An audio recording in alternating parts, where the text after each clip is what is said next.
창세기 25장 27절에서 34절까지입니다.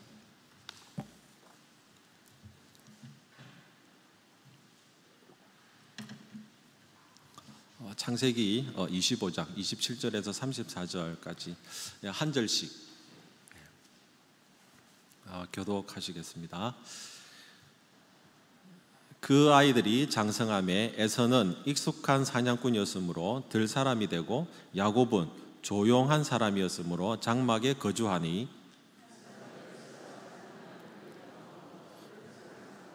리브가는 야곱을 사랑하였더라. 야곱이 죽을 쑤었더니 에서가 들에서 돌아와서 심히 피곤하여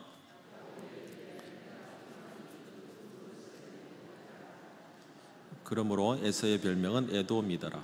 야곱이 이르되 형의 장자의 명분을 오늘 내게 팔라. 에서가 이르되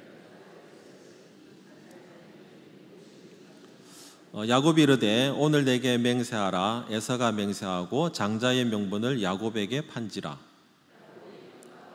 에서에게 주매 에서가 먹으며 마시고 일어나 갔으니 에서가 장자의 명분을 가볍게 여김이었더라. 아멘. 저는 사투리를 안 쓰는 줄 알았습니다. 여전히 저는 서울 사람이에요 하는 줄 알았습니다.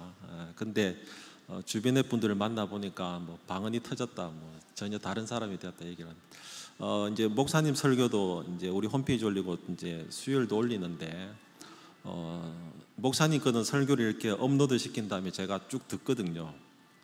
근데 제 건 올려놓고 바로 삭제합니다. 화면을 닫습니다. 자신이 참 없습니다. 지난주하고 본문은 똑같습니다. 지난주 우리가 에서의 입장에서 어떤 것을 선택할 것인가, 무엇을 선택했던가를 살펴봤습니다. 오늘은 야곱 입장에서 또 에서의 입장에서 한번 말씀을 나누고자 합니다. 흔히들 인생을 선택의 연속이라고 합니다. 이 선택이 이제 계속 반복적으로 이어지죠. 심지어 밥을 먹을 때에도 무엇을 먹을까 아주 짧은 고민을 합니다. 이렇듯 선택은 끊어지지 않고 계속해야만 합니다. 저희 아이들은 아침을 먹으면서 저녁을 뭐 먹을까 생각하고 저녁을 먹으면서 내일 아침은 뭐 먹을까를 생각합니다. 단순히 아이들다운 생각입니다. TV 광고에서 순간의 선택이 평생을 좌우한다라고 문구가 예전에 한참 돌았습니다. 일리 있는 말입니다. 한 번 선택을 잘못해서 고생을 하는 경우가 너무나 많기 때문에 그렇습니다. 요즘처럼 내일도 모르는 이 상황에서 선택은 평생을 좌우할 수 있습니다. 그만큼 선택은 어려운 일입니다. 선택이 어려운 이유 중에 하나는 내가 지금 하는 이 선택이 앞으로 가져올 결과에 대한 것이기 때문에 그렇습니다. 좋은 결과를 가져올 것이면 좋겠는데 기대와 어긋나는 결과를 가져올 때가 많습니다. 그래서 때로는 이 선택이 불안하게 되고 걱정을 하게 하는 염려가 되기도 합니다. 보통 결정을 할 때 두 가지 스타일로 나타납니다. 시원시원하게 선택하는 스타일이 있고요. 꼼꼼하게 하나하나 챙겨가면서 선택하는 스타일이 있습니다. 남자답게 시원시원하게 아니면 쪼잔하게 꼼꼼하게 선택하는 스타일이 있습니다. 저는 어느 쪽일 것 같습니까? 대답을 하시면 안 됩니다. 이제 질문을 다시 하겠습니다. 우리 성도님들은 어느 쪽이십니까? 마음으로 답하시면 좋겠습니다. 선택은 가치의 반영입니다. 그 사람이 선택하는 것을 보면 무엇을 가장 최우선적으로 선택하는지 알 수 있습니다. 오늘 본문이 그렇습니다. 가치관에 따른 선택이 두 사람의 운명을 확실하게 바꿔놓습니다. 25장, 우리가 오늘 읽지는 않았는데요, 25장 7절에 보면 아브라함의 나이를 분명하게 기록합니다. 성경에 보면 사람의 나이를 그렇게 구체적으로 꼼꼼하게 기록한 데가 많이 없는데 주로 창세기에 많이 되어 있습니다. 아브라함의 나이가 175세라고 기록이 되어 있으니까 우리가 이 과정들을 이삭이 결혼한 나이, 리브가를 얻은 나이, 그리고 아이를 낳은 나이까지 다 나와 있죠. 창세기에 다 나와 있습니다. 이것을 좀 역추적으로 한번 해보면 쌍둥이로 태어난 에서와 야곱의 나이가 15살 정도로 추정이 됩니다. 그러니까 15년 동안 그 믿음의 조상 할아버지 아브라함과 같이 지냈던 것을 알 수 있습니다. 아브라함이 할아버지가 손자들에게 많은 것들을 얘기하지 않았겠습니까? 자기는 원래 살던 곳에서 하나님을 불러내었다. 갈대아에 살 때 이렇게 하셨고, 내가 어떻게 순종해서 여기까지 오게 되었다.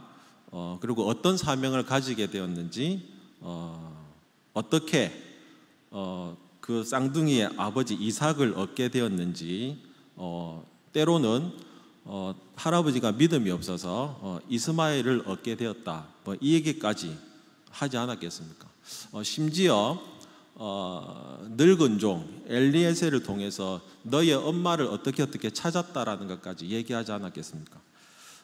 그리고 중요한 것, 앞으로 하나님이 아브라함에게 약속하셨던, 그리고 이후의 자손들이 누리게 될 그 하나님의 은혜에 대한 축복도 충분히 나누었으리라고 생각이 됩니다.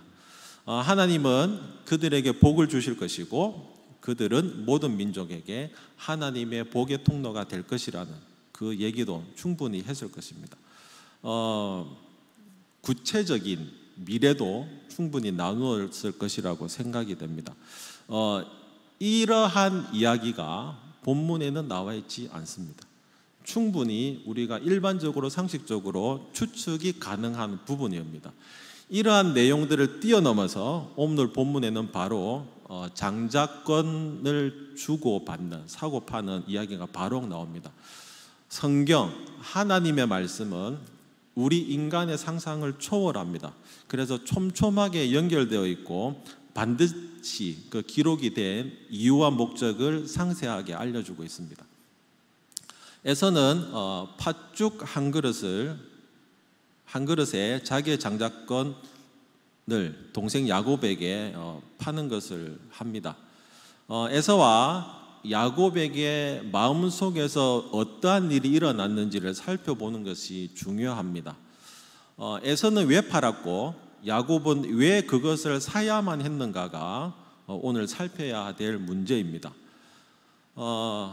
할아버지로부터 많은 이야기를 들으면서 자라는 동안 에서와 야곱의 마음속에는 각각 다른 방식들이 자리 잡았다고 생각이 됩니다. 한 집에서 자라는 쌍둥이인데 각기 다른 두 개의 가치관을 자라고 그 가치관이 두 개의 길로 따라가게 됩니다. 우리 교회는 쌍둥이 없죠. 형제, 자매, 남매는 많이 있으신 것 같은데 제가 전에 섬겼던 교회에서는 쌍둥이가 여럿이 있었습니다. 똑같이 생겼는데 요만큼 다른데 확실히 다릅니다. 그와 같이 두 사람이 똑같은 부모에게서 태어났어도 어떤 영향을 받느냐에 따라서 확실히 달라집니다. 여기에서 질문하고 싶은 것은 why입니다. 왜입니다. 왜 에서는 그것을 팔았고 야곱은 길을 쓰고 그러니까 살려고 했던가입니다. 표면적으로 나오는 결과물은 내가 가장 소중하게 생각하는 것들에 대한 가치관이 반영되어 있습니다. 그것을 우리는 선택이라고 얘기합니다. 하나님을 선택할 것인가, 사람을 선택을 할 것인가, 일을 선택을 할 것인가, 돈을 선택할 것인가, 친구를 선택할 것인가, 부모를 선택할 것인가, 이것은 모두 나의 가치관이 반영되어 있습니다. 에서는 하나님과 거룩한 열망에 의해서 움직였던 사람으로는 보이지 않습니다. 지난주에 말씀드렸는데 계속 이렇게 설교를 하면 에서는 무조건 나쁜 사람으로 비춰질 수 있습니다. 에서는 육신적으로 순간의 만족을 따라가며 살았던 사람입니다. 그것을 가장 중요하게 여겼던 사람입니다. 오늘 본문에 나오는 이 팥죽을 파는 이 한 번의 사건을 가지고 확대하는 것, 이것이 그 에서를 모든 것들을 판명해 주는 것처럼 해석하는 것은 무리가 있어 보입니다. 그러나 에서가 이렇게 선택을 했다는 것은 에서의 삶의 원리를 보여주는 것이기 때문에 그렇습니다. 에서는 하나님과 깊이 있는 관계를 통한 거룩한 열망보다는 순간의 만족에 의해서 움직였던 것이 편했던 것으로 보입니다. 그것을 좋아하지 않았나 생각이 됩니다. 어떤 사건에 대해서 좋게 말할 수도 있고 나쁘게 말할 수도 있겠죠. 근데 이 모습을 볼 때 에서는 좋게 표현하면 욕심이 너무 적은 것입니다. 또 너무 쉽게 만족하는 것으로 보입니다. 두 번의 축복이 이루어집니다. 오늘은 팥죽에서 이루어지고요. 나중에 가시면 또 나누겠지만 아버지 이삭이 사냥을 한 좋은 거, 맛있는 것으로 또 한 번 합니다. 두 가지 다 먹는 것입니다. 이 먹는 것은 가장 현실적인 선택을 해야 될 때 일어나는 얘기입니다. 따라서 에서에게 중요한 것은 늘 현재입니다. 현재의 즐거움과 만족을 즐긴 이후에 찾아오게 되는 그 결과에 대해서는 후폭풍에 대해서는 전혀 생각하지 않습니다. 이 단락만 떼놓고 보면 현재가 중요하지 않다라는 것이 착각하시면 안 되는데요. 현재의 지금의 오늘의 최선을 다하는 것과 오늘 지금에 만족하는 것은 다른 문제입니다. 에서는 오늘의 최선을 다한 것이 아니고 오늘에 만족하고 그대로 주저앉았기 때문에 그렇습니다. 현재가 중요하고 현재만 좋다면 그 결과가 어떻게 되든 상관하지 않기 때문에 그 결과를 가져옵니다. 이러한 에서의 삶을 단적으로 좀 표현하면 현대적 증상이 바로 중독과 비슷해 보입니다. 특별히 현대 사회처럼 과학기술이 발달하고 문명이 고도화될수록 하면 할수록 사람들은 생각보다 많이 공허해집니다. 따라서 사회와 단절되게 됩니다. 코로나는 이러한 사회적인 문제를 더욱더 과속화시키고 있습니다. 이러한 때 그 공허함과 결핍과 부족함을 채우기 위해서 몰입하게 됩니다. 이 몰입이 지나치게 되면 병리적 현상으로 나타나는데 그것을 중독이라고 그럽니다. 크리스천 정신과 의사인 제럴드 메이라는 이 의사가 중독에 대해서 이렇게 지적합니다. 우리 영혼 안에 있는 하나님의 모양의 빈 공간을 하나님 대신 물질이나 경험으로 채우려고 노력하는 것을 중독이라고 이렇게 얘기합니다. 철저하게 기독교적 관점에서 살피고 있습니다. 아무리 채우려고 해도 채워질 수 없는 것을 가지고 채우려고 하는 것, 성공할 수 없고 만족할 수도 없는 그 시도를 채우는 것이 중독으로 비춰집니다. 이것은 늪과 같아서 채우려면 채울수록 계속 끊임없이 빠지게 됩니다. 중독은 그것 없이는 내가 존재할 수 없다고 느낄 만큼 거기에 의존하고 계속 따라가게 됩니다. 결국 이에 대한 결과는 우리의 영혼과 몸과 마음이 피폐해져 가는 것으로 보여집니다. 중독 상담하시는 심리학자나 정신과 의사들이 동일하게 얘기하기를 중독은 어른들도 그렇고 아이들도 그렇고 그 동영상을 보거나 술을 하거나 여러 가지 도박을 하거나 여러 가지 문제가 있어 보입니다. 그러나 그 의사들이 동일하게 얘기하는 문제의 근원은 무엇이냐면 현상은 똑같다는 것입니다. 결핍이 되어 있는데 그것을 본인의 성향에 따라서 영향받은 것에 따라서 찾아가기 때문에 다른 모양으로 나타나는 것이지 궁극적인 원인은 결핍에서 된다고 그렇게 얘기합니다. 어린 야곱의 마음속에서 자라나고 있었던 것이 할아버지의 이야기가 영향을 주었다고 생각이 됩니다. 자손 대대에 걸친 이야기를 하고 있지만 하나님의 약속을 결코 놓쳐서는 안 되겠다라는 생각이 들었던 것으로 보입니다.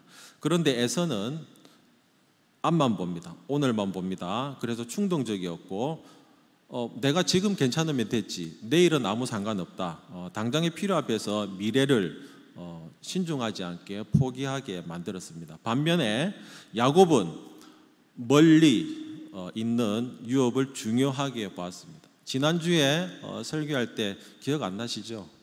예, 기억 안 나셔야 됩니다. 그래야 제가 계속 설교할 수 있습니다. 야곱은 에서는 앞을 봤습니다. 1년을 봤습니다. 야곱은 10년을 봤습니다.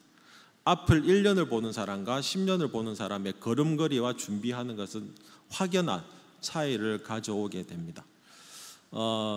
야곱의 이야기에서 이러한 욕심을 빼버린다면 결코 야곱이라는 인물을 우리는 제대로 이해할 수 없습니다.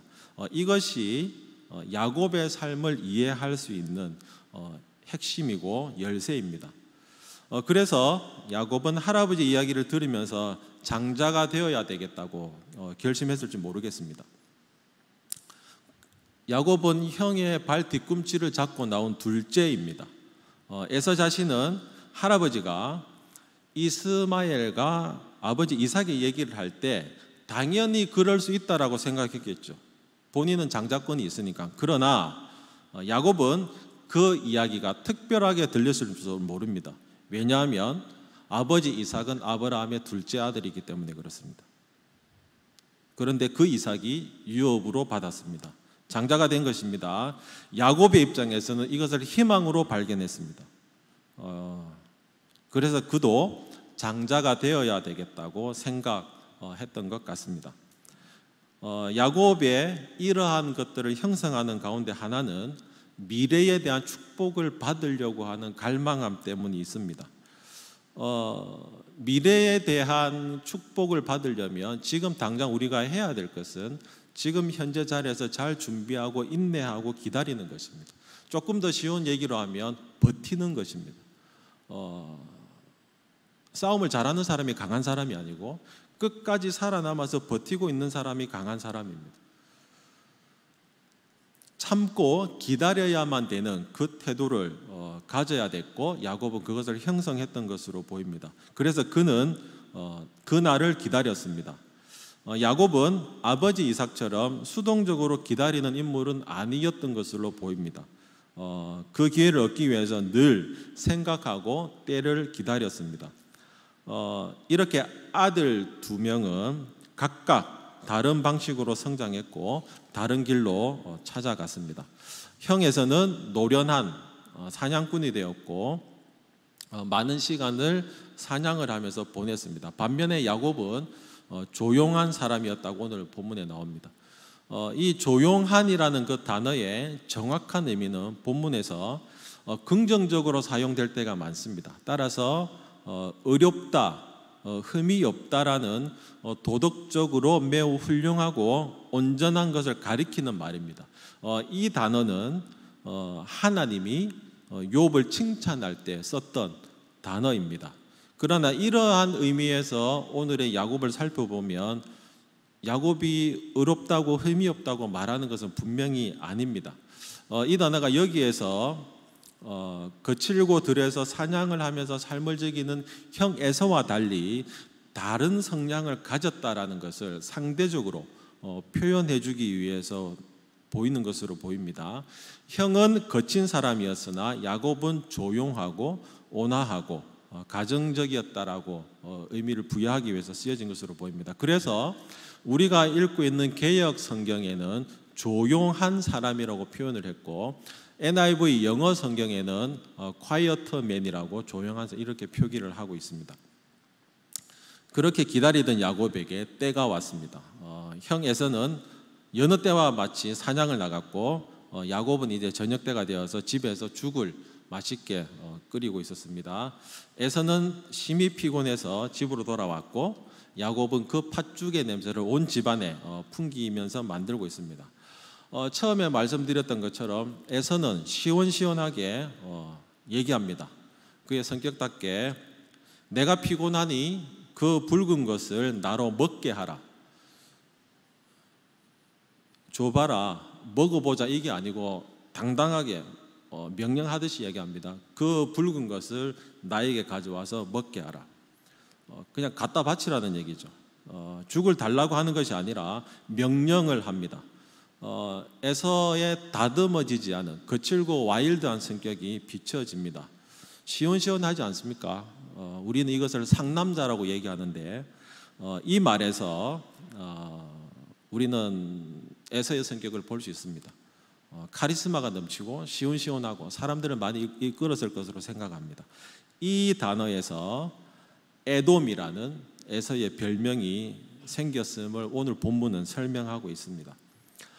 에서의 지치고 배고픈 상황을 야곱에게는 기회가 되었습니다. 야곱은 기다렸다는 듯이 거래를 시작합니다.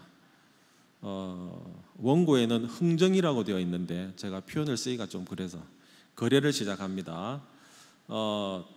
에서가 그 붉은 것을 가져와서 나에게 먹게 하라 이러니까 에서가 야곱이 기다렸다는 듯이 이렇게 얘기하죠. 형의 장자의 명분을 오늘 내게 팔라 이렇게 합니다. 언제 팔라가 아니라 오늘 내게 팔라 이렇게 얘기합니다.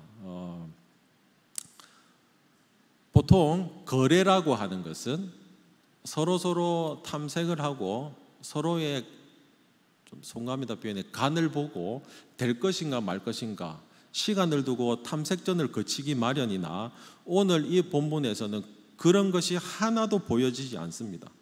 시간도 필요 없습니다. 한순간에 이 거래가 이루어집니다. 에서의 성품이 여과 없이 나옵니다. 내가 지금 죽게 생겼는데 그 장자권이 뭐가 소용하냐?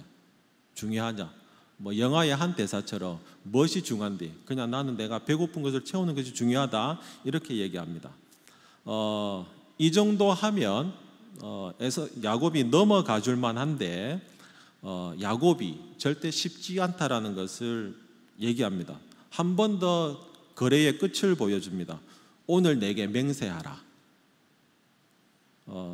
디테일에 있어서 끝판왕으로 보입니다.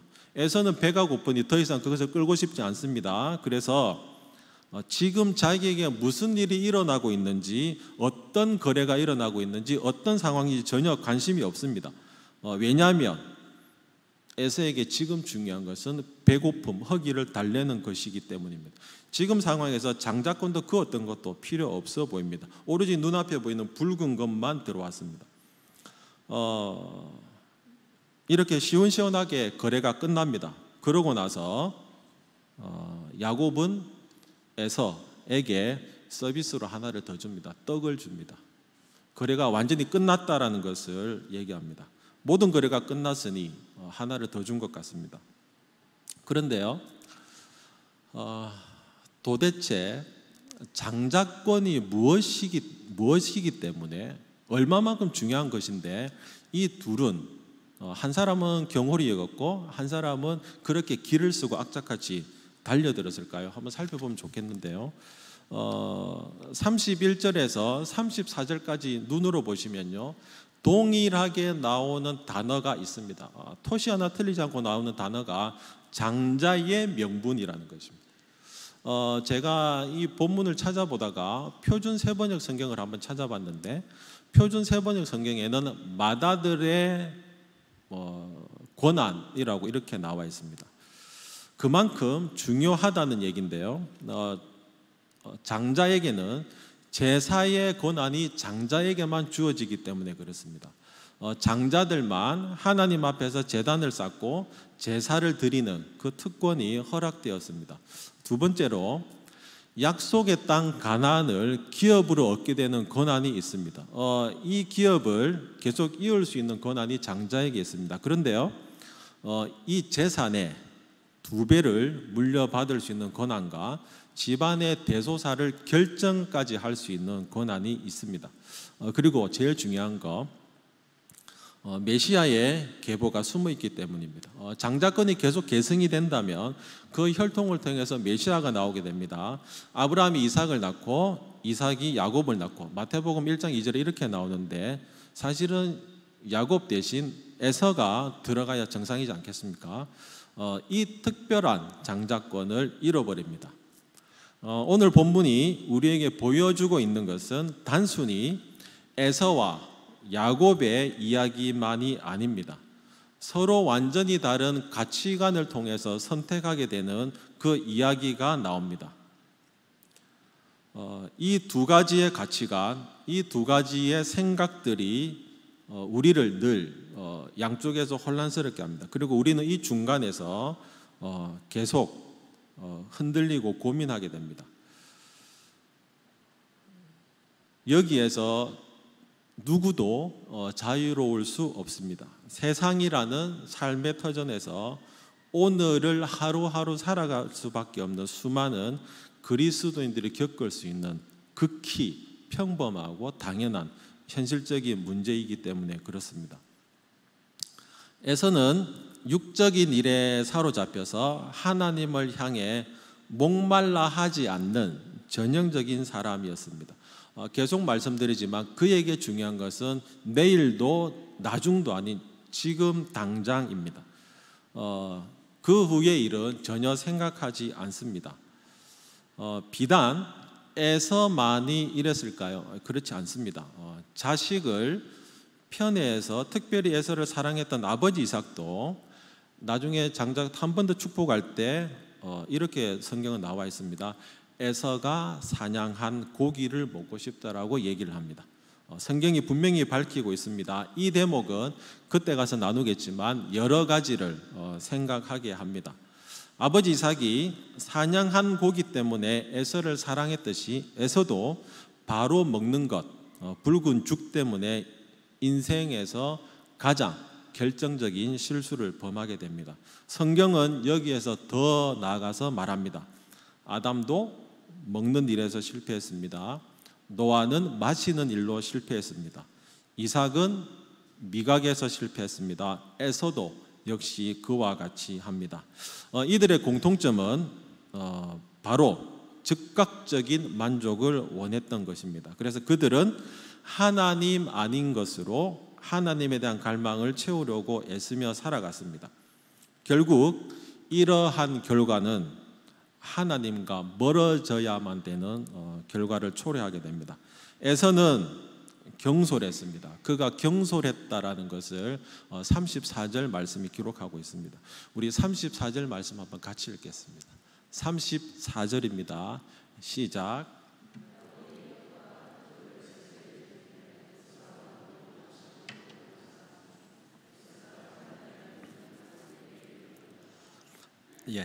에서가 먹고 마시고 일어나서 갔다. 딱 네 가지의 단어가 나옵니다.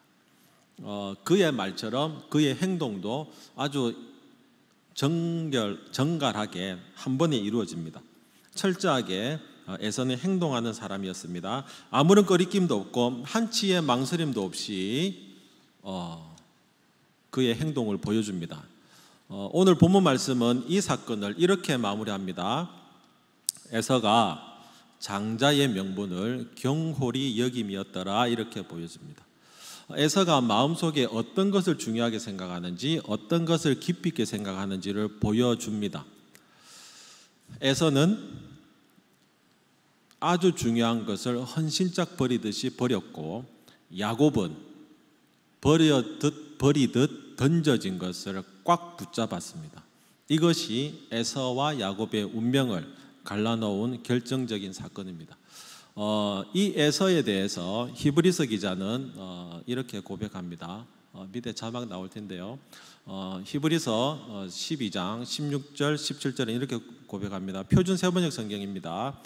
음식 한 그릇에 장자권을 팔아넘긴 에서와 같은 속된 사람이 생기지 않도록 주의하십시오.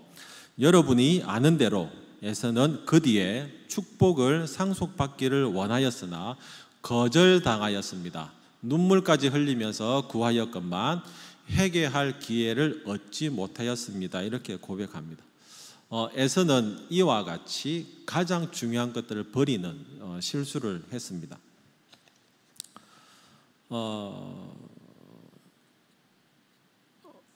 오늘 본문을 보면서 계속 이제 야곱을 나눠야 되는데요. 제 머릿속에 끊임없이 계속 들어오는 의문점이 하나 있습니다. 우리 인간의 눈으로 봤을 때, 사람의 눈으로 봤을 때 야곱은 절대 축복을 받아서는 안 될 사람으로 보입니다. 이해를 하고 싶어도 이해가 안 됩니다. 저처럼 제가 처음에 여쭤봤듯이 시원시원하게 제가 일을 하겠습니까? 꼼꼼하게 일을 하겠습니까? 왜 웃으시죠? 저는 성경을 꼼꼼하게 읽습니다. 그러니 이게 이해가 되지 않습니다. 심지어 저는 숫자를 가지고 일했던 사람이라 성경을 볼 때 숫자가 나오면 계산기를 옆에 놓고 성경을 읽습니다. 이게 가능한가 그렇지 않는가를 살펴볼 정도입니다. 처음에 제가 야곱을 설교하겠다고 마음을 먹고 성경을 야곱이 출생하는 장면부터 계속 쭉 살펴보고 있습니다. 그런데 도저히 이해되지 않는 부분이 있습니다. 에서는 이해할 수 있습니다. 충분히 이해할 수 있죠. 본능에 충실한 사람입니다. 저도 그럴 수 있습니다. 그런데 정말 이해할 수 없는 것이 야곱입니다. 그런데 야곱보다 더 이해가 안 되는 사실이 하나 있는데 야곱의 하나님입니다. 야곱은 열망을 가졌습니다. 하나님을 향한 하나님을 잡겠다고 하는 그 열망에 대해서 갈망에 대해서는 충분히 칭찬하고 동의할 만합니다. 그러나 그가 보여주고 있는 방법에 대해서는 결코 선한 방법이 아닙니다. 제가 새벽에 뭐로 가도 서울만 가면 됩니까? 라고 질문을 했는데 그 얘기와 오늘의 본문은 배치됩니다. 이것이 마지막 설교 원고를 1시간 동안 쓰게 했던 저에게는 힘든 부분이었습니다. 거기에 대해서 조금의 점수도 훌륭하다라고 얘기하지 않습니다. 형을 희생시키더라도 내가 그 축복을 얻어야 된다고 생각한 야곱의 태도는 그 어떤 경우에도 정당화될 수 없습니다. 오히려 그것이야말로 야곱의 인생에서 그가 추구하던 복을 누리기 위해서 얻기 위해서 버려야만 했던 치명적인 약점입니다. 나중에 말씀을 드리겠지만 저 역시 끊임없이 변명하고 핑계대고 지금만 피하면 된다라고 늘 생각했던 사람입니다. 야곱 역시 하나를 얻기 위해서 얼마든지 그렇게 합니다. 나중에 보시면 아시잖아요. 본인이 사랑하는 아내를 얻기 위해서 결국 20년 동안 속임을 당합니다. 그 일련의 과정들을 계속 살펴보면 이해가 되지 않습니다.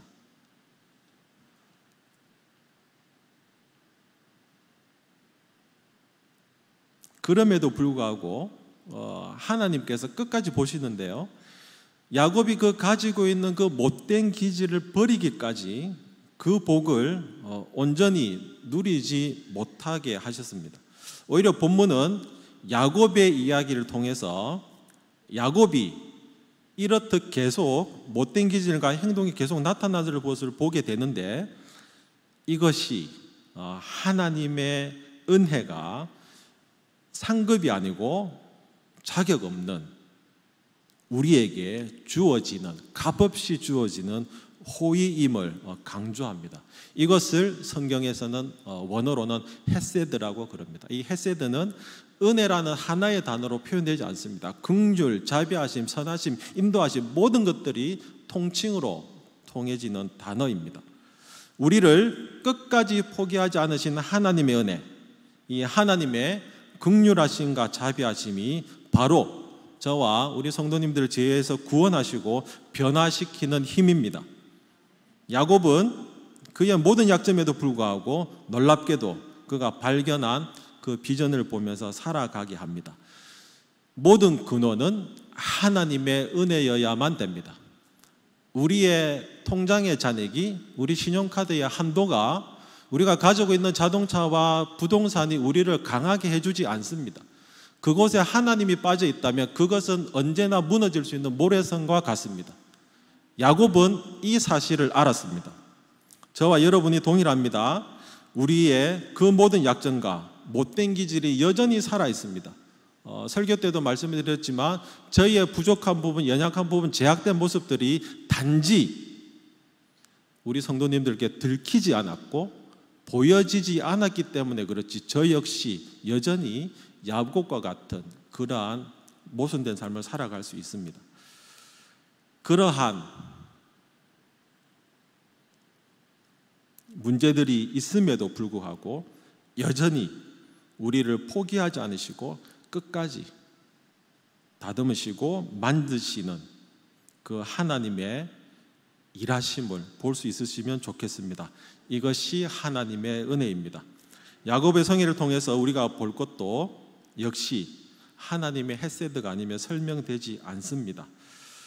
그 은혜가 오늘도 어제도 오늘도 내일도 영원히 함께 하신다는 사실을 기억하시면 좋겠습니다. 오늘 이 자리에 앉아 계신 것도 우리가 숨을 쉬며 살아갈 수 있는 것도 모든 것이 하나님의 은혜입니다.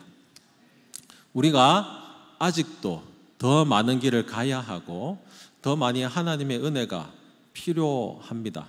끝내 포기하지 않으시고 쫓아오시듯 우리를 살피시는 하나님이 우리 뒤에 함께 계십니다. 따라서 우리가 찬양을 올려드리고 영광을 올려드리고 모든 높임을 올려드려야 될 분은 하나님이심을 기억하시면 좋겠습니다. 무엇을 선택하시겠습니까? 선택은 나머지를 포기하는 것입니다. 우리의 모든 가치관이 반영되는 것이 선택입니다. 에서는 무사안이람, 여기가 좋사오니를 선택했고 야곱은 아니다, 끝까지 따라 붙었습니다. 본질적인 차이는 보는 것이 다르기 때문입니다. 말씀을 한번 우리 다 같이 읽겠습니다. 그래서 바울은 이 보는 것에 대해서 이렇게 고백합니다. 고린도후서 4장 16절, 17절, 18절인데요. 표준 세번역 성경입니다. 같이 읽겠습니다. 시작.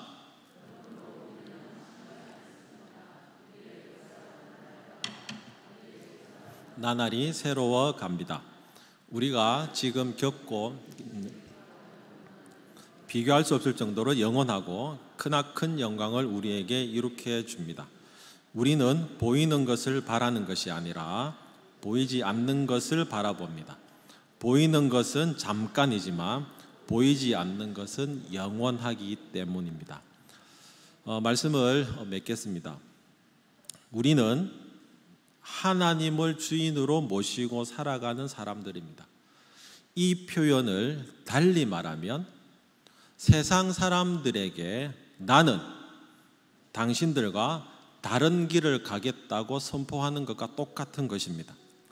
하나님을 선택함으로 가져오는 손해와 불이익, 말 못할 아픔이 있다 하더라도 그것과 비교할 수 없는 것이 우리에게는 있습니다. 그것은 위로부터 아래로 내려지는 주님의 전적인 은혜입니다. 저는 직장생활하고 사업을 하면서 도저히 양다리를 거칠 자신이 없었습니다. 직장에서 식사할 때 기도 못했습니다. 제가 그렇게 살 자신이 없었기 때문에 그렇습니다.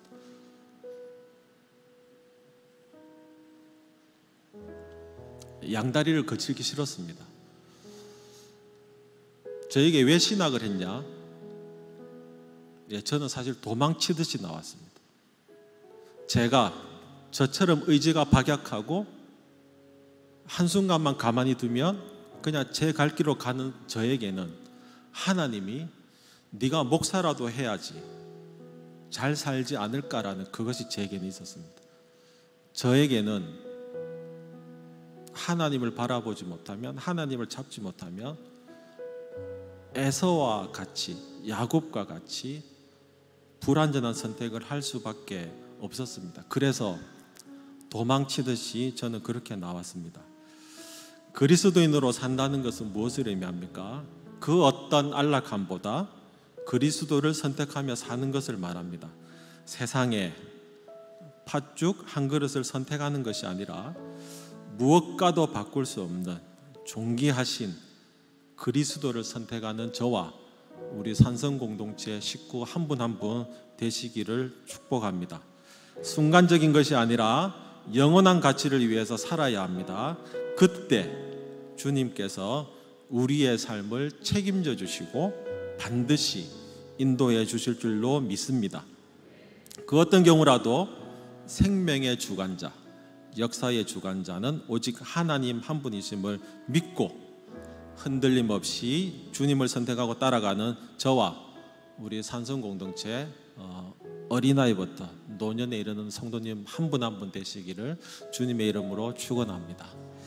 우리 찬송하시겠습니다. 날마다 숨쉬는 순간마다 하나님, 우리의 코끝에서 호흡이 멈춰지는 그 순간까지 우리를 살펴주시옵소서, 지켜주시옵소서. 우리 마음을 다해서 기도하시겠습니다. 찬송하시겠습니다.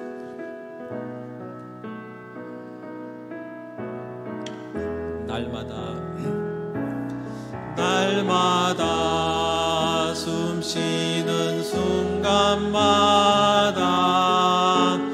내 앞에 어려운 일 보내 주님 앞에 이 몸을 맡길 때 슬픔 없네, 두려움 없네.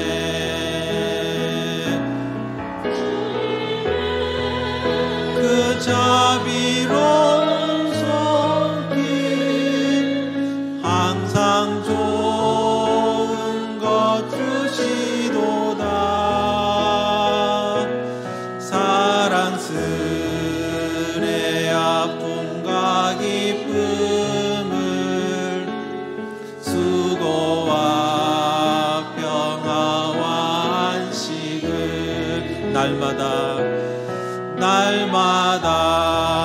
주님 내 곁에 계셔 자비로 날 감싸주시네. 주님 앞에 이 몸을 맡길 때 힘주시네, 위로함 주네. 어린 나를 품에 안으시사 항상 평안함 주시도다. 내가 살아 숨을 쉬는 동안 살피신다 약속하셨네. 인생의 어려운 순간마다, 인생의 어려운 순간마다 주의 약속 생각해보네. 주님께 믿음 잃지 않고 말씀 속에 위로를 얻네. 주님의 도우심 바라보며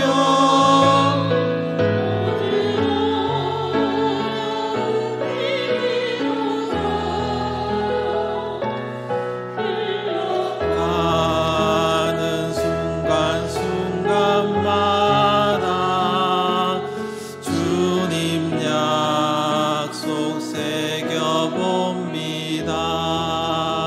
아멘. 주님이 우리를 반드시 도우십니다. 주님의 강하신 팔이 반드시 저와 우리 성도님들을 책임져 주실 줄로 믿습니다. 말씀을 기억하시면서 기도하실 때 우리는 하나님을 주인으로 모시고 살아가겠다고 고백한 사람들입니다. 세상 사람들을 볼 때 우리는 당신들과는 다른 길을 가겠다고 선포한 사람들입니다. 하나님, 이 일이 결코 녹록하거나 말처럼 쉬운 일은 아닙니다. 그럼에도 불구하고 우리가 그 길을 가야 하는 것은 하나님이 끝까지 우리를 쫓으시고 선한 길로, 바른 길로 인도해 주실 것이기 때문입니다. 모든 것을 얻었다 할지라도 하나님을 얻지 못했다면 그것은 성공한 것도 풍성한 것도 아님을 우리는 고백해야만 합니다. 코로나 시대에 우리는 선택을 해야만 합니다. 하나님을 선택하시겠습니까? 다른 것들을 선택하시겠습니까? 하나님을 선택하지 않는다면, 첫 번째 단추가 잘못 끼어기 시작한다면 우리는 그 어떤 것에도 해답을 얻을 수 없습니다. 하나님을 선택할 수 있는 믿음을 주시옵소서. 그때 하나님 위로부터 전적으로 부어주시는 은혜를 내려주실 줄로 믿습니다. 우리 시간 다 같이 주님 한번 부르시고 기도하실 때에 하나님 우리에게 믿음을 주시옵소서, 우리의 자녀들에게도 이 믿음의 유산이 내려가게 해 주시옵소서 기도하시면 좋겠고요. 10분 정도 말씀을 기억하시면서 충분히 기도하시고 또 돌아가시는, 그래서 하나님의 은혜가 임하는 그러한 시간 되시기를 축복합니다. 우리 다 같이 한번 주님 부르시고 기도하며 나가도록 하겠습니다. 주여